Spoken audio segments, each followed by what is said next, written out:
রাধে রাধে বন্ধুরা, শীতকালীন সবজি দিয়ে কিন্তু খিচুড়ি খেতে দারুণ লাগে জানো তো। আর খিচুড়ির সঙ্গে একটু বাঁধাকপি ভাজা করব, সব কিন্তু আমি আগে থেকে কেটে ধুয়ে নিয়েছি। এদিকে মুগের ডাল আর আতপ চাল নিয়েছি। মুসুরির ডাল তো গোপাল সোনার ভোগে লাগে না, যার জন্যে মুগের ডাল নিয়েছি। আর কড়াইতে তেল গরম করে একটা তেজপাতা, একটা শুকনো লঙ্কা আর একটু জিরে ফোড়ন দিলাম। তোমরা কারা কারা শীতকালীন সবজি দিয়ে খিচুড়ি খেতে ভালোবাসো, তোমরা কিন্তু কমেন্ট করে বলতে পারো। আর এখন সবজিটাকে ভালো করে ভেজে নেবো। এর মধ্যে কিন্তু শিমলা মির্চ, গাজর, বিনস সব কিন্তু আছে, ফুলকপি। ওদিকে চাল মানে জলটা গরম হয়ে গেছে, যার জন্য চালটা আর ডালটা দিয়ে দিলাম। চাল আর ডাল সেদ্ধ হবে ততক্ষণ এদিকে আমি সবজিটা ভেজে নেব। কোনো মশলা দেবো না, একদম সিম্পল।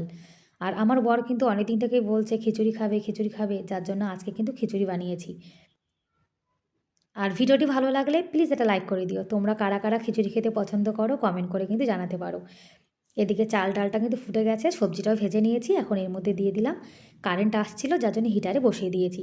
হাঁড়িতে খিচুড়ি করলেও যেমন ভালো হয়, কুকারে করলেও কিন্তু ভালো হয়। আমি কিন্তু মাঝে মাঝে কুকারেও খিচুড়ি করি। খিচুড়িটা হালকা একটু পাতলা রেখেছি, আমার বর আবার বেশি আঠা আঠা খিচুড়ি না পছন্দ করে না। আর খিচুড়ি কিন্তু খেতে জানো তো ভীষণ ভালো লেগেছিলো।